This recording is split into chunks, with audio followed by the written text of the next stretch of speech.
오늘 여러분과 은혜를 기억하라 라는 제목으로 말씀을 나누고자 합니다. 주보에는 모든 것이 은혜라고 기록했지만 원래는 이제 은혜를 기억하라 라는 제목으로 나누고자 합니다. 기억이라는 것, 우리 머리가 기억하는 것, 뇌가 기억하는 것, 참 우리에게 있어서는 너무나 축복입니다. 좋은 기억, 나쁜 기억, 많은 기억이 있겠지만 뇌가 있기 때문에 우리는 무언가를 기억해서 동일하게 그 작업들을 할 수 있는 좋은 뇌를 가졌습니다. 근데 어떤 사건에 대해서 기억이 서로 다른 경우가 있습니다.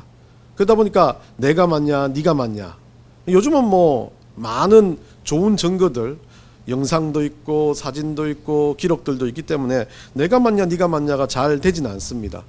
그런데 각자 개인적인 어떤 환경에서 일어났던 작은 사소한 일들은 내가 맞냐 네가 맞냐가 맞습니다. 그때 나하고 너 찐빵 먹었잖아. 그런데 나 너하고 찐빵 먹은 적 없는데, 난 다른 거 먹었는데 라고 했을 때 서로 그거 가지고 아웅다웅 싸우다가 머리 짓돋고 싸우고, 그냥 네가 맞냐 내가 맞냐라는 이 개념을 가지고 볼 때 많은 사람들이 자존심이기도 하고 사람만의 어떤 내가 가지고 있는 기억력의 차이입니다. 그러다 보니까 어떤 뇌과학자가 그렇게 말합니다. 우리의 뇌는 모든 것을 어쩌면 완벽하게 기억하는 것이 아니라 기억의 착각이라는 것을 한다라고 합니다.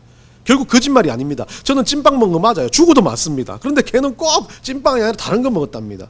서로 싸우는데 서로의 기억이 착각을 일으켜 다르다는 겁니다.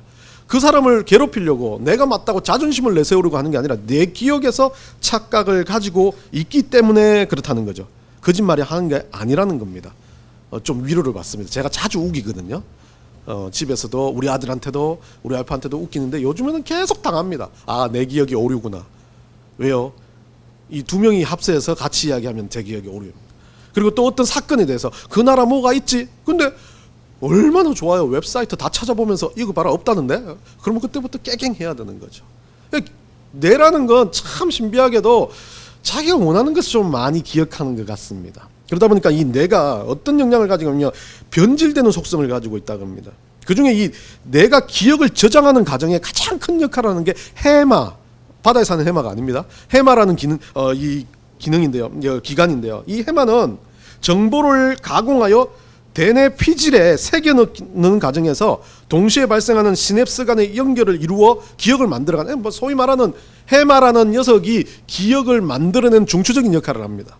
해마는 기억을 저장하고 공간을 인식하고 학습 능력, 여러분 생각해 보시면 오류적인 기억을 많이 가지고 있는 사람 학습력이 떨어질 수도 있습니다. 여하튼 마지막으로 해마가 감정 처리 기능까지 가지고 있다는 거죠. 그래서 저는 이것을 보면서, 저는 학자는 아닌데 생각해 봅니다. 감정적으로 이 분노가 많거나 의심이 많거나 자존심이 강한 사람은 기억 능력이 떨어질 수 있습니다. 왜 그러냐면 이 감정 처리에서 해마가 자극을 받기 때문에 내 감정대로 해석을 해버리는 겁니다. 그래서 이 감정 처리는, 특히 해마가 감정 처리의 약한 부분은 스트레스와 불안 반응 조절입니다. 불안하거나 두렵거나 이런 것에 대해서 많이 가지고 있는 거죠. 결국 모르겠습니다. 많은 사람들은 그렇게 느끼지 않겠지만 F라는 사람들이 기억의 오류가 좀 심한 것 같아요. 감정적이기 때문에. 물론 T도 그렇지 않겠지만, 여하튼 MBTI가 다 모든 걸 이야기하지 않겠지만 그래도 감정적인 사람은 기억의 오류가 많다. 핵심적인 능력, 저 같은 사람이죠. 좀 감정적이었어요. 그래서 저는 감정적이지 않기 위해서 받기 위해서 거듭났습니다. 여하튼 그 뇌라는 이 해마라는 기능이 오류를 가져오지만, 이 해마라는 기능은 감정 때문에 오류를 가지고 온다면, 여러분 감정적인 요소가 아닌 어떤 부분들에 대해서는 해마는 아주 정확하게 기억한다는 겁니다. 그렇다면 세상을 살아가는 모든 것이 감정적인 요소겠지만 가장 감정적인 요소가 덜한 부분은 뭐냐면, 남을 향해서 내가 가지고 있는, 내가 당하거나 내가 어떤 것에 대해서 겪는 느낌이 아니라 남을 위해서 무언가를 값없이 베풀 때 이 감정이 안 들어갑니다. 물론 그 사람에 대해서 긍휼이란 마음이 들어가겠지만 긍휼이란 마음보다 더 강력한 건 그냥 그 사람을 무조건적으로 사랑하는 마음이죠. 우리 하나님께서 우리에게 주신 그 사랑과 같은 것. 결국 신앙적인 경험, 우리가 살아가면서, 인생을 살아가면서 다른 어떤 경험보다 하나님이 주시는 값없는 은혜를 경험하는 그 경우에는 절대 오류가 있을 수 없는 부분이라는 거죠. 그냥 아무런 대가 없는 주신 사랑이기 때문에 그것에 대해서 두렵지도 않고 그것에 대해서 뭔가 스트레스를 받지도 않는다는 겁니다. 구원을 받은 우리의 이 은혜는 정말 어떤 것으로도 막을 수 없는 진리 중의 진리이기 때문에 우리 해마가 이 구원을 기억하는 작업은 세상의 어떤 것보다 변질되지 않는 작업. 그렇기 때문에 한 번 받은 구원이 흔들리지 않아요. 왜냐하면 이 해마가 가지고 있는 영역을 벗어난 것이기 때문이라 저는 주장합니다. 그런데 사람들마다 다른 부분들 중에 여러 가지가 있는데 이 해마가 가진 그 능력을, 그 은혜의 능력을 받았으면서도 우리는 어떻게 해요? 잊어요. 상황이 바뀌니까, 삶을 살다 보니까, 힘들어지니까. 우리 딸이 그럽니다. 아주 거대한 절에 가가지고 절에 막 엄청난 막 그 절이 엄청난 큰 절이더라고요. 막 돌을 뚫어 가지고 석상을 만들어 놓고 곳곳마다 탑을 세워 놓고 절이 상당히 부자인가 봐요. 예, 뭐 제가 보니까 낙골당 그런 그 일들을 하니까 상당히 부자인가.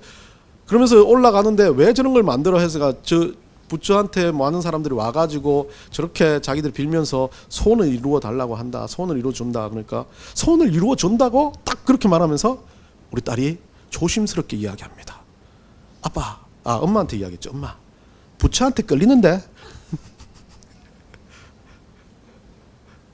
자기는 그래요. 어때? 해마가 있습니다. 그리스도를 믿어요. 하나님을 믿어요. 구원을 받았는데 이 부처라는 사람이 뭔가 기도하면 들어준다는 겁니다. 그러니까 왜 자기 안에 있는 욕심이 나는 좋은 대학도 가고 싶고 돈도 벌고 싶고 이거 부처한테 이야기하면 들어줄까? 끌리는데? 라고 이야기하는 거죠. 어린아이가 말하는 아주 작은 단어, 아주 작은 감정의 표현이지만 인간의 모습은 똥 이래요. 우리는 다 속이고 있지만 우리도 똑같지 않습니까? 여러분들 중에 솔직히 뭐 오늘의 운세 그가 될가 아닌데 그거 보고 나는 그리스도인이야 하면서 운세 안 해보는데 동쪽에서 기인이 나타나 계속 주일 예배 끝나고 집에 돌아가면서 동쪽만 바라보고 있지 않습니까? 우게 그리스도인들이 그래요. 똑같아요. 저도 예수 믿고 나서요. 누군가 말해요. 우리 어머니는 예전에 무속을 참 즐겼던 사람입니다. 우리 어머니 예수 믿고 나서 뭐합니까? 그런사님이란 사람이 아이고 꿈에 다른 거 나온다 머리 위에 칼 놔두고 자요. 우리가 그래요. 문지방 밟습니까? 안 밟습니까? 안 밟아요. 문지방 복 나간다고. 우리 그렇지 않습니까? 우리의 인간적인 욕망 안에는요. 뭐가 있어요? 늘 언제나 내가 중심이 되는 욕망이 들어가 있어요. 해마가 계속 그 작용을 하는 겁니다. 내 감정 작용. 해마는요. 계속 나 중심으로 움직입니다. 그러다 보니까 어떻게 해요? 해마가 많이 활성화될 때 내 중심으로 내 이기심으로 활성화되면 절대 우리 주님이 주셨던 첫 번째 받았던 은혜, 구원의 간격에 빠질 수가 없는 겁니다. 이걸 보면서 저는 대단한 발명가 같아요. 해마를 보면서 발명했어요. 하나님 우리를 창조하실 때 이 해마라는 걸 주면서 해마가 다른 말로 하면 어찌 보면 기억을 가진 자유의지 같아요. 우리 스스로가 살아가는 욕심도 들어갈 수 있어요. 인간의 모습은 다양합니다. 욕심 부려도 돼요. 열심히 살아도 됩니다. 아니면 넉넉하게 살아도 됩니다. 사람의 성향은 다 다릅니다. 그런데 그들이 살아가는 모든 요소 속에는 뭐가 들어가 있습니까? 자기 중심이 들어가 있습니다. 나는 좀 잘 살고 싶은데 그러니까 내가 좀 더 좋으니까 하나님이 아닌 다른 것에 끌립니다. 부처한테 끌리죠. 당연한 거 아닙니까? 여러분 당장 지금 그렇게 생각하지 않습니까? 저 부처가 기도 한번 하면 완전히 뭐 경상남도 땅을 다 다스리게 해준대. 권력을 갖게 해준대. 그러면 저도 잠시 부처한테 그래 잠깐만 그래 요거 한 번만 하자 하고 나서 우리 하나님 섬겨야지 이칸 사람도 많아요. 결국은 우리가 살다 보면 모든 중심은 자기 중심이 들어가 있어요. 내가 좀 편한 거, 내가 잘 사는 거. 그런데 그와 다르게 그것을 생각하지 않고 욕심이 좀 없고 자기 스타일대로 사는 우리의 아들은 그렇게 말합니다. 친구가 내일 부처님 오신 날에 어디 간다 하니까 우리 아들이 그렇게 말했대요. 부처 죽었는데. 얘는 배운 그대로 나온 거죠. 그리고 자기 안에서 그것을 자기의 욕심으로 감당한 게 아니라 자기가 가지고 있는 알고 있는 지식을 그냥 끄집어낸 겁니다. 그 사람은 다른 거예요. 어떤 같은 그걸 봐도 그 대상을 바라보는 관점이 달라요. 자기 중심적으로 나오는 사람들은 대부분 다 그것을 자기 머릿속에서 해석하려고 하네요. 똑똑한 사람들이 자기 중심적입니다. 그런데 하나님을 믿는, 하나님을 그대로 따르는 사람은요, 그것에 대해서 생각하지 않습니다. 주신 구원에 대해서 요거 요럴까 저럴까 고민하기 시작하면 그때부터 회의가 들어와요. 그런데 하나님 나 구원하셨대 이걸로 끝나는 사람은요, 세상에 뭐 어떤 것도 찔러도 부천 죽었대라고 말할 수 있는 사람이 되는 거 아닙니까? 너무 종교를 비하하는 느낌이 아니라 그 아이의 생각에서는 그 사람은 믿는 사람들의 대상이 아니라 죽은 인간이지 않느냐라는 이야기지 않습니까? 자기는 하나님을 믿는다, 신을 믿는다라는 이야기를 하고 있는 겁니다. 뭐 이 이야기를 보면서 우리가 어떤 기억을 가지고 있고 어떤 생각을 가지고 있기 전에 우리의 가장 근본적인 것, 우리 해마가 기억하는 가장 근본적인 우리 하나님이 주신 은혜, 값없이 주신 우리를 구원해 주신 그 은혜를 우리가 기억하는 것만으로도 우리의 부족한 삶에서 가지고 있는 자기중심적인 생각을 벗어날 수 있다는 것을 이야기하는 겁니다. 그래서 은혜를 기억하는 것, 그 은혜에 대해서 생각하는 것, 이것으로부터 모든 것이 출발되어져야 된다는 거죠. 하나님의 사랑과 주신 은혜를 기억하는 것은 맞고 틀림의 문제를 넘어 정말 우리에게 값없이 주시는 진리이기 때문에 우리 해마도 어찌하지 못해요. 그것만 기억하기 시작하면, 그것만 생각하기 시작하면 그때부터 뭐가 생겨요? 모든 것으로부터 벗어날 수 있는 은혜, 모든 것을 뛰어넘는 은혜라는 것을 경험하게 된다는 겁니다. 오늘 이 스가랴라는 사람, 이 사람도 여러분도 아시겠지만 지난주에 우리가 누구 이야기했습니까? 예? 예? 학계 이야기했지 않습니까? 학계는 뭐 했습니까? 포로기 이후의 사람으로 그 사람도 가장 학세가 전달했던 중심 주제가 뭡니까? 성전을 재건하라. 성전 재건에 대한 이야기를 하지 않습니까? 그 성전 재건의 기본 원칙을 제가 뭐라고 이야기했습니까? 자기 스스로를 돌아보는 것으로 시작하는 거다라고 이야기했습니다. 그럼 이 학계와 동일하게 똑같은 말, 포로기 이후에 똑같이 있었던 이 스가랴도 학계보다는 좀 긴 문장을 적었지만 이 스가랴도 동일하게 말하는 건 하나님의 명령을 선포하는 건데, 그 명령은 성전을 다시 건축하라는 이야기를 합니다. 그러면서 이 스가랴가 학계와 다르게 좀 길게 적는 건, 이 스가랴 같은 경우는 14장이라는 그 긴 장을 적으면서 앞쪽에는 성전을 재건하고 뒤쪽에는 성전에 대해 하나님께서 그 성전에 대해서 재건했을 때 회복의 역사를 메시아까지 예언하면서 전달하는 내용을 기록하고 있는 거죠. 이 스가랴가 우리에게 하나님의 성전을 재건함에 있어서, 스가랴는 제가 학계가한테 있어서는 돌아보면서 아주 작은 것, 사소한 것부터 길을 만들어서 시작해야 된다는 것을 이야기했다면, 이 스가랴 같은 경우는 기억하는 것을 이야기합니다. 성전 재건의 모습을 하나님을 기억하는 것이라고 선포하는 사람입니다.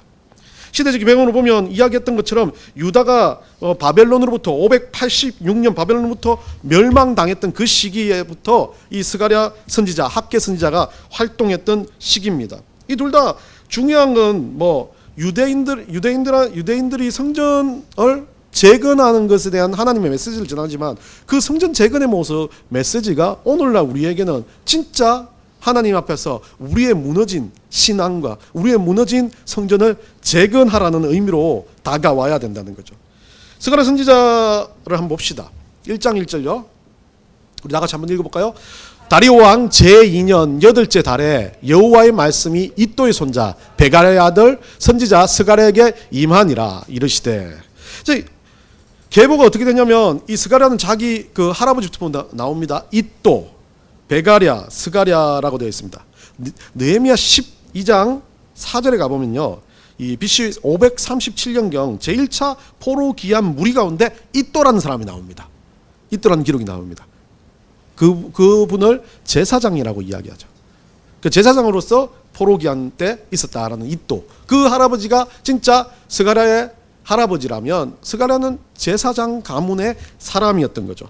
스가랴는 이 소위 말하는 BC 520년부터 470년까지 그 시대적인 배경으로 살았던 사람으로 이야기를 하면서요, 오늘 말하는 이 스가랴의 기록이 1장 8장인 성전 재건, 제가 말했던 것처럼 9장에서부터 14장까지는 하나님 나라의 도래에 대해서 이야기를 하는데, 이 기간들을 전체적으로 보면 뭐 BC 480년에서 470년경 마지막 부분에 다 기록한 것이 아닐까라고 그렇게 봅니다. 이렇게 보면 스가랴 선지자 이 전체 기록은 520년부터 470년까지 거의 40에서 60년 가량의 전체 기간을 압축하는 그런 기록이 아니냐라고들 이야기를 합니다. 중요한 건 이 스가랴가, 이 선지자가 인간적으로 뭐 살았던 그런 내용이 아니라 모두 다 하나님 말씀을 선포하는 건데, 이 스가랴 선지자의 사명에 대한 이야기죠. 한번 돌려주세요. 이 스가랴 선지자는 네 가지 사명에 대해서는 네 가지로 요약할 수 있는데, 첫 번째는 성전 재건에 대해서 아주 강력하게 독려를 합니다. 스가랴 4장 6절 한번 우리 다 같이 읽어봅시다. 그가 내게 대답하여 이르되 여호와께서 스룹바벨에게 하신 말씀이 이러하니라. 만군의 여호와께서 말씀하시되 이는 힘으로 되지 아니하며 능력으로 되지 아니하고 오직 나의 영으로 되느니라. 이 성전 재건에 대해서 이 하나님의 능력, 하나님의 그 은혜로 될 거라는 것을 이야기하면서 이 부분은 스가랴가 성전 재건을 하려고 했던 스룹바벨에게 주어진 위로의 말씀입니다. 그리고 두 번째는요, 회개를 촉구했는데요. 스가랴 1장 3절 한번 읽어봅시다. 그러므로 너는 그들에게 말하기를 만군의 여호와께서 이처럼 이르시되 너희는 내게로 돌아오라. 만군의 여호와의 말이니라. 그리하면 내가 너희에게 돌아가리라. 만군의 여호와의 말이니라. 하나님 앞에 돌아가면, 회개하고 돌아온다면 하나님께서도 그들에게 다시 돌아가겠다라고 이야기합니다. 세 번째는, 이 스가랴의 사명인 세 번째는요, 하나님의 계획에 대해서 선포합니다. 계속해서 하나님의 환상을 통해서 하나님의 계획에 대해서 선포하는데, 스가랴서를 한번 집에 가서 읽어보세요. 1장부터 이제 9장까지 읽다보면 한 8가지 환상들이 나옵니다. 그 환상들에 대해서 한번 읽어보시면서 여러분들이 보시면 될 것 같거든요. 그냥 환상을 통해서 하나님께서는 예루살렘의 회복, 죄의 제거, 하나님의 통치, 메시아의 왕국 등을 상징하며 선포를 합니다. 네 번째 이 사명은 메시아에 대한 예언을 합니다. 스가랴 선지자가 메시아 예언에 다른 많은 기록도 나오지만, 특별하게 겸손한 왕의 입성이나 은삼십, 그리고 찔린 자를 바라보는 것, 목자를 치리니 양이 흩어진다는 이런 대목들을 기록하면서 우리 여러분들 너무 쉽게 생각나죠. 겸손한 왕, 그러면 우리가 말하는 예수님의 입성에 대한 이야기. 은삼십, 여러분들 가룟 유다 생각나시죠? 그 찔린 자를 바라본다라는 그 기는 예수를 찌르고 그 병사들이 했던 모습들, 그리고 목자로서 우리 예수님. 대본 스가랴 9장 9절, 스가랴 11장 12절, 스가랴 12장 10절, 스가랴 13장 7절 같은 그런 부분에서 이 부분들이 나타납니다. 이것에 대해서 오늘은 설명하려고 하는 것이 아니니까 여러분들한테 스가랴서가 이렇다라는 이야기를 합니다. 집에 가서 한번 스가랴서를 보면서 여러분들이 한번 이 부분들을 찾아내는 재미를 맛보시기 바랍니다. 오늘 확실히 중심으로 말하고는 우리 스가랴를 통해서, 오늘 본문을 통해서 말씀드리고 싶은 건, 스가랴를 많이 보다 보니까 학계와 스가랴의 좀 다른 점은, 학계는 상당히 압축적인 말로 설명을 했지만, 스가랴는 그래도 그 압축적인 말에 스가랴에 좀 개인적으로 더 강조하고 싶은 말이 있지 않았겠냐라는 생각을 하다 보니까 오늘 본문이 눈에 들어왔습니다. 오늘 본문은 회복을 대한 이야기입니다. 오늘 본문은 물론 스가랴 앞쪽에 있던 뭐냐 10장부터 시작해서 일어나는 앞으로 있을 회복, 그리고 메시아가 오시고 성전이 재건되는 미래의 하나님 나라가 도래된다는 회복에 대한 이야기지만, 그 회복이라는 그 관점에서 본다면 어떻게 회복이 일어나고, 어떻게 하나님 은혜가 되어서 어떻게 하나님께서 우리에게 살게 하시냐라는 관점으로 볼 때, 그 첫 번째 스가랴가 말하고 싶은 건 하나님을 기억하는 것이라고 이야기하는 것입니다. 오늘 본문 한번 봅시다. 8절 봅시다. 8절을 보면요, 뭐라고 되어 있냐면, 이 하나님이 회복될 때가 되었을 때, 회복시키실 때 하나님 하는 방식을 스가랴가 이야기합니다. 그들을 향하여 휘파람을 불어 그들을 모을 것은 하나님께서 우리를 어떻게 해요? 구속했다라고. 구속했기 때문에 하나님은 우리를 휘파람 불어 모으시는데 어떻게 돼요? 휘파람 불어 모으시면 우리가 번성할 것이다. 자, 중요한 건 휘파람이라는 단어. 이 휘파람은 여기서 말하는 양떼들을 모을 때 이 목자들이 하는 소리, 피리 소리와 휘파람 소리를 향해서 자기 양떼들은 어리숙하지만 자기 목자의 소리를 들을 수 있다는 겁니다. 이 양떼들을, 그 휘파람 소리를 기억하고 돌아오는 그 양떼들에 대한 이야기를 가지고 하나님의 음성을 듣고 돌아오는 하나님 백성들을 이야기하는 겁니다. 어떤 상황에서도 그 부르시는 소리에 응답할 수만 있다면 어떻게 해요? 구속하였던 그 백성을 그대로 하나님께서 데리고 가셔서 어떻게 하신다? 번성케 하신다라는 거죠. 회복의 의미는요, 가장 중요한 회복의 의미는 하나님을 기억하는 건데, 기억하는 것 중에 뭐가 있습니까? 그의 음성을 기억하는 겁니다. 우리에게 주신 말씀, 우리에게 주셨던 삶의 모든 환경도 있을 수 있겠지만, 나에게 정말 주님께서 주셨던 말씀 한 구절 한 구절이 기억날 때, 그 휘파람 소리, 하나님의 그 소리가 음성으로 들려질 때, 내 안에 성령께서 역사하시는 그 성령의 음성이 들려질 때, 그것이 우리가 하나님 백성으로서의 회복을 된다는 의미를 이야기하는 거죠. 요한복음 10장 14절 16절 우리 한번 읽어봅시다.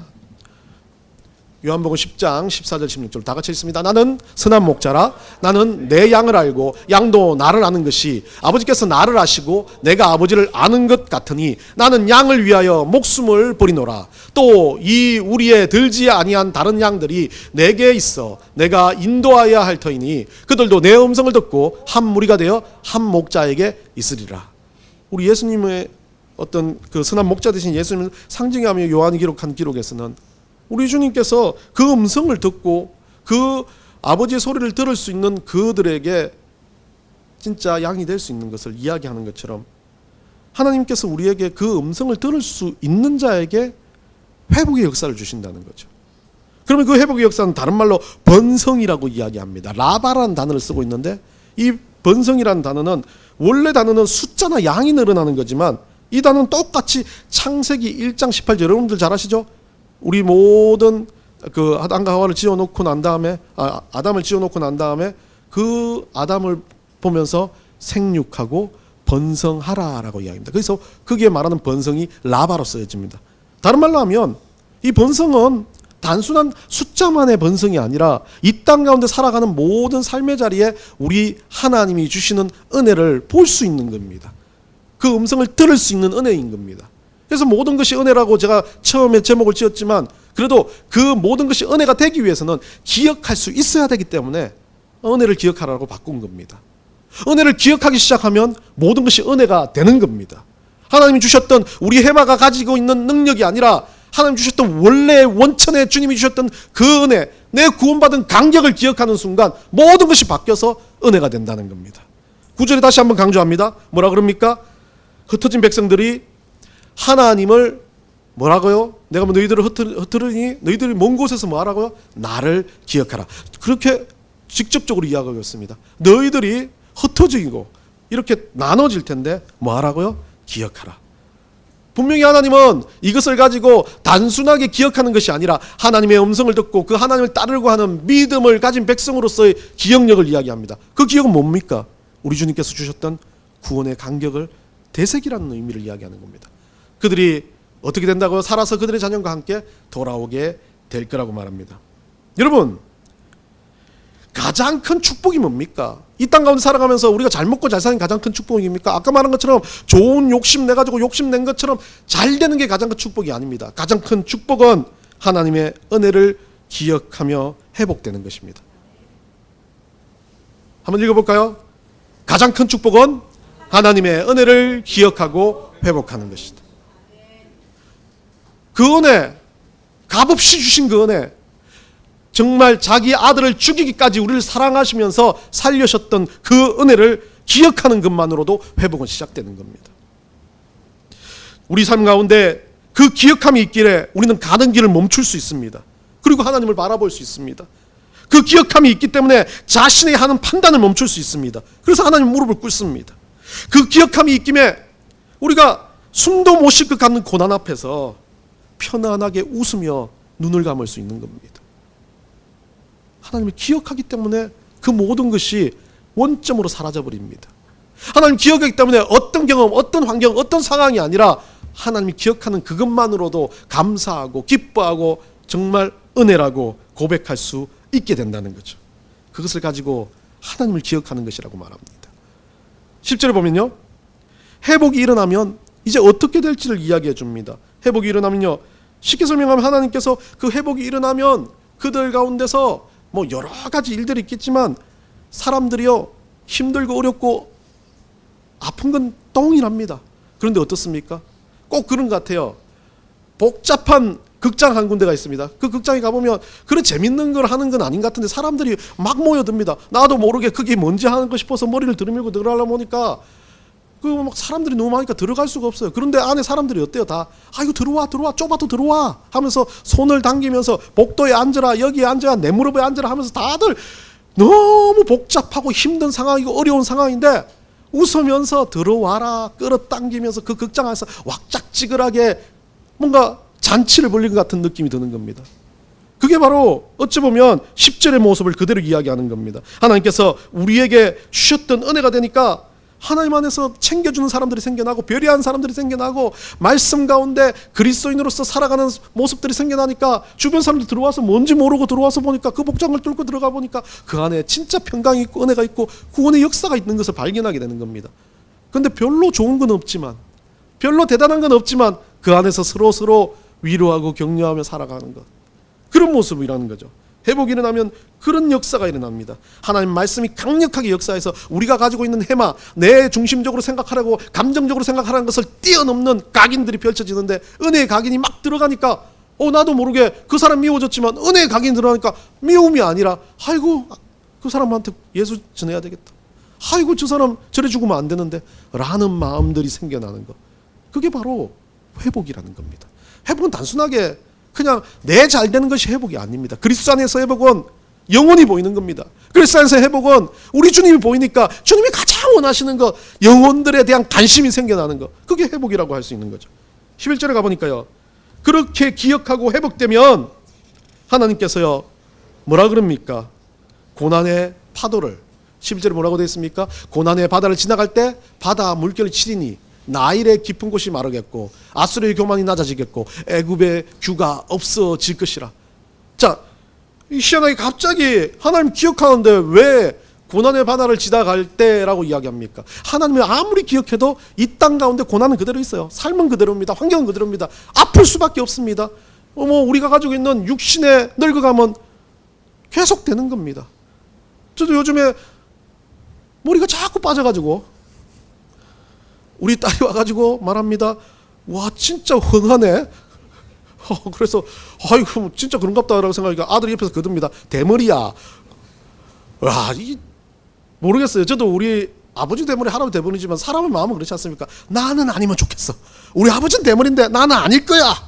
그게 우리들의 인생입니다. 늘 그렇게 살아요. 인생은 늙어가는 것도 모르고 난 늘 젊은 것 같고 그렇게 자기의 감정에 빠져 사는데 그 감정 속에서 우리 환경이 바뀝니까? 안 바뀝니다. 똑같습니다. 시간이 흐르면 죽고 또 하나님 나라 가게 되고 무릎도 아프고 목도 아픕니다. 그런데 그 순간에도 그런 고난은 그대로 있지만 뭐가 바뀝니까? 바다 물결이 치고 그 지나갈 때 그런 것들이 일어나는데 뭐가 바뀝니까? 나일의 깊은 곳이 마르고 아수르의 교만이 낮아지고 애굽의 규가 없어진다. 다른 말로 하면요, 아무리 고난을 받고 힘들어도 어떻게 돼요?